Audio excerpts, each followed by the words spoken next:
आधी रात का समय था। कुछ घंटे पहले 7 फेरे लेकर विनोद की अर्धांगिनी बनी रक्षिता लाल गुलाबों से सजी सेज पर बैठी आने वाले जीवन के सपनों में गुम थी। रक्षिता ने अपने लाल दुपट्टे से लंबा घूंघट निकाला हुआ था।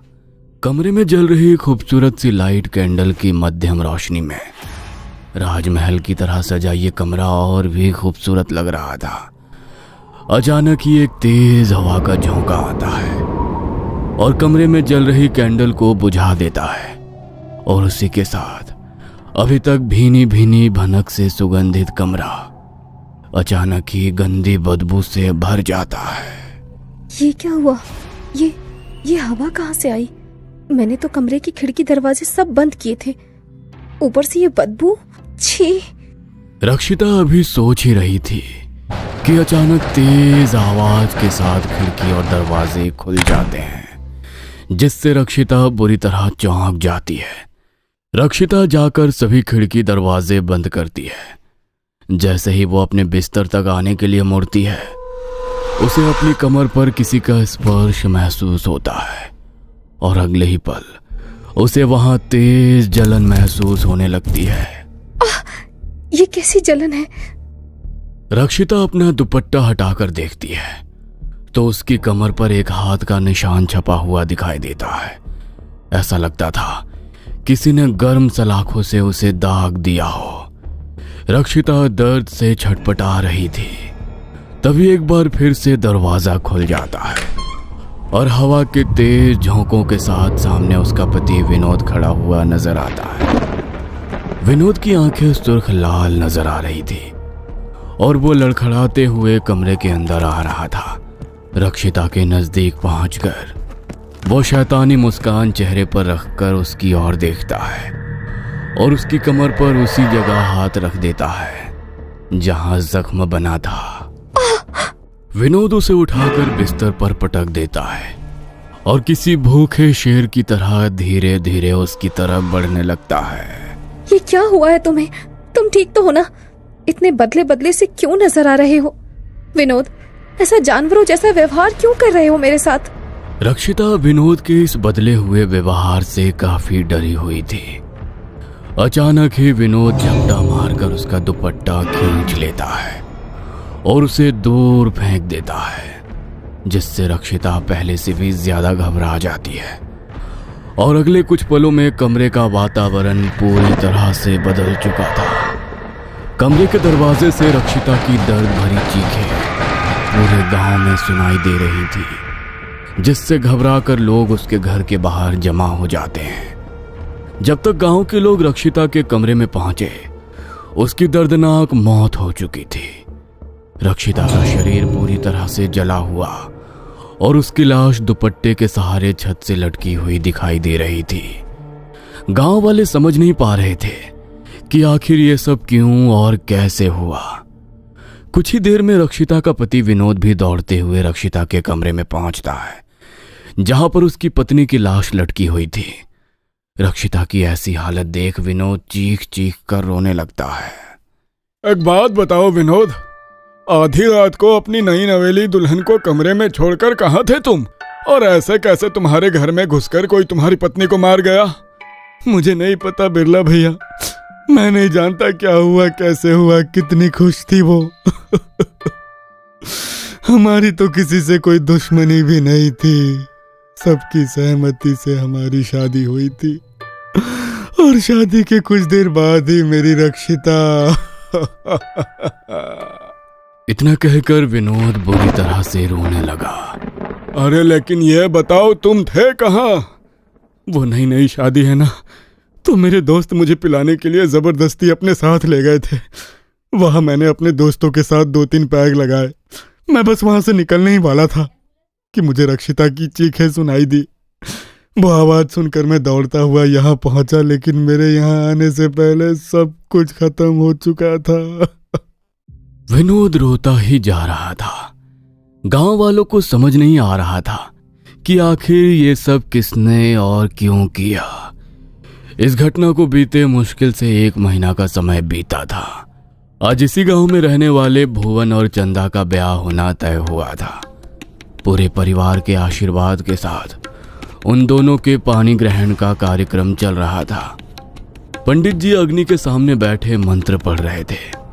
भुवन और चंदा हाथ जोड़कर उन मंत्रों को साक्षी मानकर एक दूसरे को 7 जन्मों तक का साथ देने का वचन दे रहे थे।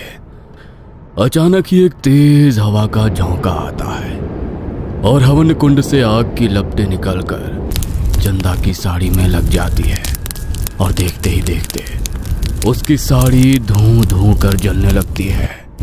फेरों के समय अचानक साड़ी के आग पकड़ लेने के कारण चंदा बुरी तरह से घबरा जाती है और चिल्लाते हुए वहीं सबके सामने साड़ी को उतार कर फेंक देती है।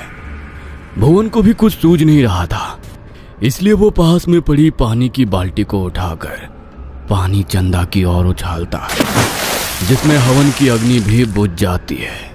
कुछ देर की अफरा तफरी के बाद सब कुछ सामान्य हो गया था। पंडित जी, फेरे करवाइए ना। अग्नि को दोबारा नहीं जला सकते। विवाह के लिए जलाई गई अग्नि का बुझ जाना बहुत बड़ा अपशगुन होता है, किंतु हम ईश्वर से यही प्रार्थना करेंगे कि आप दोनों का आने वाला जीवन मंगलमय हो। किंतु ये सब घटनाएं देखकर मेरा मन आशंकाओं से भर गया है। फेरों को छोड़िए और आप अपनी पत्नी को सिंदूर लगाइए और 7 जन्मों के साथ का वादा करें। भुवन सिंदूर की डिब्बी खोलकर जैसे ही चंदा की मांग में सिंदूर लगाता है, चंदा की मांग में काला सिंदूर देख सभी के होश उड़ जाते हैं। पता नहीं ये सब क्या हो रहा है। ऐसा लगता है कोई काली छाया हमारी शादी पर पड़ गई है। अपने मन में कोई गलत बात मत ला चंदा, शायद आज का मुहूर्त ही ठीक नहीं है। कोई बात नहीं पंडित जी, कोई और शुभ मुहूर्त निकाल कर बता देना, हम किसी और दिन पूरे रीति रिवाज के साथ शादी करेंगे। नहीं, किसी और दिन नहीं, शादी तो आज ही होगी। आज आग के कारण मैंने मंडप में ही अपनी साड़ी उतार फेंकी। पूरे गांव के सामने तमाशा बन गया मेरा। अगर तुम भी शादी से पीछे हट गए तो मेरा क्या होगा? चंदा की मानसिक हालत को देखकर भुवन शादी करने के लिए तैयार हो जाता है।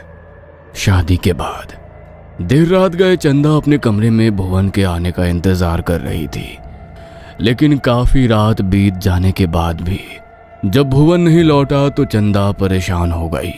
ये भुवन पता नहीं कहाँ रह गया। इस भारी भरकम शादी के जोड़े में तो जैसे सांस ही नहीं आ रही है। नाइट सूट पहन लेती हूँ, अब इस शादी के जोड़े में और देर नहीं बैठ सकती। चंदा कपड़े बदलकर आईने के सामने बैठकर अपने बाल संवारने लगती है। तभी भुवन उसके कमरे में आ जाता है और चंदा के पास आकर उसे पीछे से ही गले लगा लेता है। चंदा की नजर जैसे ही आईने की ओर जाती है, उसके मुंह से जोरदार चीख निकल जाती है।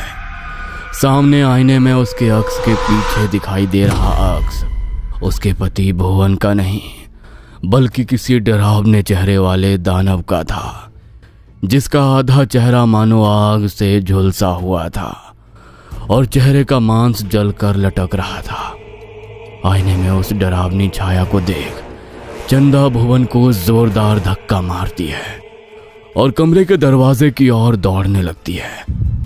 अचानक ही कमरे का दरवाजा तेज आवाज के साथ बंद हो जाता है और एक अदृश्य शक्ति चंदा के पैर पकड़कर उसे घसीटकर बिस्तर पर ले जाकर पटक देती है। अगले कुछ ही मिनट में भुवन का पूरा घर चंदा की दिल दहला देने वाली दर्दनाक चीखों से गूंज उठता है। भुवन चंदा का दरवाजा खोलने की बहुत कोशिश करता है, लेकिन दरवाजा अंदर से बंद था। किसी तरह भुवन दरवाजा तोड़कर कमरे के अंदर जाता है तो चंदा का बुरी तरह से जला हुआ शरीर देखकर उसके रोंगटे खड़े हो जाते हैं। पूरे गांव में शोक की लहर दौड़ पड़ी थी। हर किसी की जुबान पर अब यही घटना चढ़ी हुई थी। भैया, हम लोग बेकार ही उस विनोद पर शक कर रहे थे कि उसने ही अपनी पत्नी को मारा है, जबकि चंदा की मौत के बाद ये साफ हो गया कि ये सब किसी इंसान का नहीं, किसी ऊपरी शक्ति का काम है। चंदा और अक्षिता की मौत के बाद ये सिलसिला लगातार आगे बढ़ने लगा, जिससे गांव में अब लोग शादी के नाम से भी घबराने लगे थे। दूसरी ओर मुझे यहाँ मुंबई में बेगाने लोगों के बीच में शादी नहीं करनी। शादी तो मैं अपने गांव जाकर रीति रिवाज के साथ ही करूंगी। नील बार बार आकांक्षा को समझा रहा था कि गांव में हो रही दुल्हनों की मौत से उसके परिवार वाले बहुत डरे हुए हैं। इसलिए वो चाहते थे कि नील और आकांक्षा शहर में ही शादी कर ले, लेकिन आकांक्षा की जिद के आगे नील हार मान लेता है। देखिए, पिछले कुछ महीनों में गांव में 1-2 नहीं, पूरी 5 दुल्हनों की मौत हुई है। मेरी विद्या कहती है ये कोई अतृप्त आत्मा है जो नई दुल्हनों की जान ले रही है। पंडित जी, बच्चे शहर में रहकर आए हैं। भूत प्रेत शगुन अपशगुन जैसी बातों पर यकीन करने के लिए तैयार ही नहीं है। क्या करूं समझ नहीं आता। शादी तो ये दोनों करके ही रहेंगे। बस एक विनती है, आप कुछ ऐसा उपाय कर दीजिए ना कि मेरा बेटा बहुत सुरक्षित रह सके।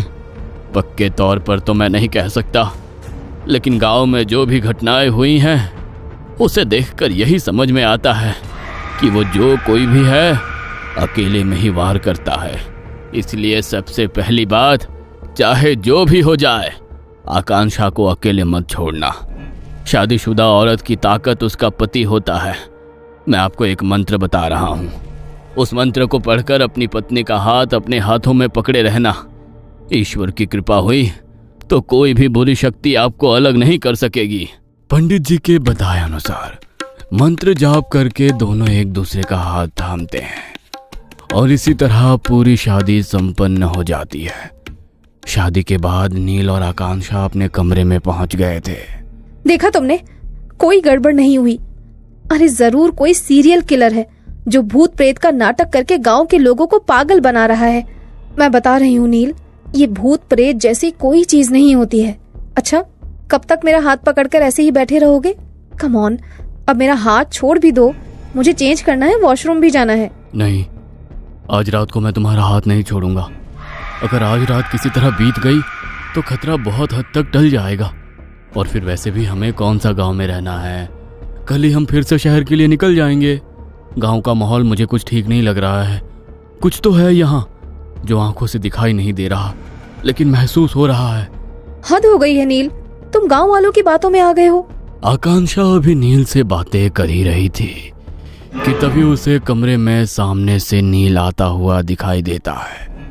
वही शेरवानी, वही चेहरा, जिसे देख आकांक्षा के माथे पर पसीना आने लगता है। अरे आकांक्षा, ये किसका हाथ पकड़कर बैठी हो तुम?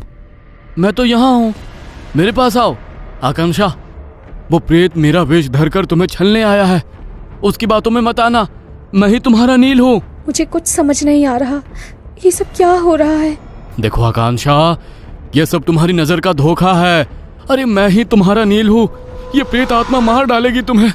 मेरे पास आ जाओ आकांक्षा, याद है ना तुम्हें पंडित जी ने क्या कहा था? ये सब क्या हो रहा है मेरे साथ? तुम दोनों में से कौन असली है, कौन नकली? मुझे कुछ समझ में नहीं आ रहा है। छोड़ो मेरा हाथ। पागल मत बनो आकांक्षा, ये छलावा तुम्हें जानबूझकर भ्रमित कर रहा है ताकि तुम मेरा हाथ छोड़ दो और उसके बाद ये तुम्हें मार सके। याद है ना पंडित जी ने क्या कहा था? उसने कहा था जब तक हम दोनों साथ हैं ये हमारा कुछ नहीं बिगाड़ सकता। तभी तो मैं तुमसे कह रहा हूं ना आकांक्षा, जल्दी मेरे पास आओ। तुम इसकी बात सुन भी क्यों रही हो? ठीक है, तुम असली नील हो ना, तो बताओ वो मंत्र जो पंडित जी ने मुझे पढ़ने के लिए कहा था। नील की बात सुनकर अचानक ही नील के वेश में खड़ा वो छलावा अपना रूप बदलने लगता है और एक डरावने रूप में उनके सामने आ जाता है। चला जा यहाँ से, मैं तेरी जान बख्श दूंगा, वरना तुम दोनों मारे जाओगे। हमने क्या बिगाड़ा है तुम्हारा? क्यों मेरी आकांक्षा की जान के पीछे पड़े हो? इस गांव की लड़कियों ने आखिर क्या बुरा किया था तुम्हारे साथ? मैं तो इतने सालों बाद इस गांव में लौटी हूँ, मेरी क्या दुश्मनी है तुम्हारे साथ? छोड़ दो मुझे, हम वैसे भी कल सुबह ही गांव छोड़कर जाने वाले हैं, हमें जाने दो। कल सुबह का सूरज देख पाओगी तब तो गांव छोड़कर जाओगे ना। तुम्हारी जैसी लड़कियों को जीने का कोई अधिकार नहीं है। नफरत है मुझे तुम्हारी जैसी दुल्हनों से, नफरत। कुछ साल पहले मेरे कमरे में कहाँ घुसे चले आ रहे हो? तुम्हें क्या लगा था तुम्हारे जैसी बेहुदी शक्ल वाले आदमी को अपना परमेश्वर मानकर पूजा करूंगी? खबरदार जो मेरे कमरे में पांव भी रखा। शायद इसकी मर्जी के बिना शादी हुई है, इसलिए घबरा रही है। कोई बात नहीं, कुछ दिनों में खुद नॉर्मल हो जाएगी। दिन गुजरते जा रहे थे, लेकिन वैशाली माधव को अपने आसपास भी नहीं फटकने देती थी। वो उससे सीधे मुंह बात भी नहीं करती थी और पूरे गांव में सबके सामने उसका मजाक भी उड़ाया करती थी, जिसके कारण माधव मानसिक रूप से परेशान रहने लगा था। उस रोज माधव की शादी की सालगिरह थी। माधव ने अपनी जेब में रखे हुए पैसों से पत्नी के लिए एक गजरा खरीदा और उसे लेकर अपने घर की ओर बढ़ गया। घर पहुंचकर जो उसने देखा, उसके पैरों के नीचे से जमीन ही निकल गई। उसकी पत्नी किसी और आदमी के साथ थी और उसके कमरे से हंसने की आवाज सुनाई दे रही थी। माधव ने कमरे में झांक कर देखा, वैशाली ने अपनी शादी का जोड़ा पहना हुआ था और वो गैर मर्द के साथ हाथों में हाथ डाले बैठी हुई थी।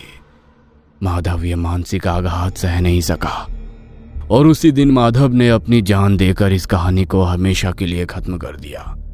जीवन भर पत्नी से मिले तिरस्कार, अपमान और धोखे ने माधव को जीते जी तो अतृप्त रखा ही, मरने के बाद भी वह एक अतृप्त आत्मा बनकर गांव में भटकने लगा और जो भी नई शादीशुदा दुल्हन उसे दिखाई पड़ती, उसमें उसे उसकी पत्नी का धोखा और फरेब ही दिखाई देता, जिसके कारण वो हर दुल्हन को तड़पा कर मारने लगा। लेकिन उसकी आत्मा की अतृप्ति इतनी दुल्हनों की जान लेने के बाद भी पूरी नहीं हो पा रही थी। जिस तरह से मैं तड़प तड़प कर मरा था ना, वैसे ही तू भी मरेगी और तेरी तरह हर वो दुल्हन मरेगी जो ये लाल जोड़ा पहनेगी। देखो, हम नहीं जानते तुम्हारे साथ क्या हुआ, लेकिन इतना कह सकता हूं कि तुम गलत सोच रहे हो। हर लड़की एक जैसी नहीं होती। मेरी पत्नी पर मुझे पूरा यकीन है और मैं उसे बहुत प्रेम करता हूं। जब तेरी पत्नी को छूकर मैं अपवित्र कर दूंगा, तब भी इतना प्यार कर पाएगा उसे? नहीं ना। प्यार तो मैं भी करता था वैशाली से, लेकिन उसे किसी और की बाहों में देखने से मुझे मर जाना बेहतर लगा। इतना कहकर उसने गुस्से से आकांक्षा की ओर देखा और देखते ही देखते उसके पैर किसी रबर की गुड़िया की तरह मुड़ने लगे। आकांक्षा की दर्द भरी चीखें सुनकर नील ने उसका हाथ और भी मजबूती से थाम लिया था। नील, ये तुम्हें मार डालेगा। तुम जाओ यहाँ से। मैं नहीं चाहती मेरी वजह से तुम्हें कुछ भी हो। प्लीज नील, जाओ। नहीं आकांक्षा, मैं तुम्हें अकेला छोड़कर नहीं जा सकता। जिएंगे तो साथ, मरेंगे तो साथ। इतना कहकर नील एक बार फिर से पंडित जी का बताया हुआ मंत्र दोहराने लगता है। आकांक्षा भी रोते हुए नील के साथ साथ वही मंत्र दोहराने लगती है, जिसे सुनकर माधव की शक्तियां कमजोर पड़ने लगती है। माधव गुस्से में उन दोनों की ओर देखता है तो दोनों हवा में उड़कर दीवार से जा टकराते हैं, लेकिन अभी भी नील ने उसका हाथ थामा हुआ था। मंत्रों की ऊर्जा और नील आकांक्षा के प्यार के आगे माधव की हार हो जाती है और वो वहां से धुएं का बवंडर बनकर गायब हो जाता है। खतरा अभी टला नहीं है। मैं विशेष मंत्रों की सहायता से इस गांव की सीमा को बांध देता हूं। उसके बाद अगली अमावस्या तक मैं हवन करूंगा। तब तक कोई भी गांव छोड़कर बाहर नहीं जाएगा। अमावस्या की रात। बाबा, मेरे ससुराल वाले मुझे मार डालेंगे। अभी इसी वक्त मुझे लेने आ जाओ, वरना अनर्थ हो जाएगा। तू चिंता मत कर बेटा, कुछ नहीं होगा। मैं अभी आ रहा हूँ। बेटे की आवाज सुनकर सुधीर अपनी मोटरसाइकिल लेकर गांव की सीमा से निकल जाता है। तभी एक जोरदार बिजली कड़कती है और सुधीर के ऊपर जा गिरती है और उसी के साथ एक धुएंनुमा आकृति आकर सुधीर के पास खड़ी हो जाती है। क्या वाकई अंत हो गया इस गांव के श्राप का, या फिर वो लौट आया है? जानने के लिए देखिए कहानी का अगला भाग।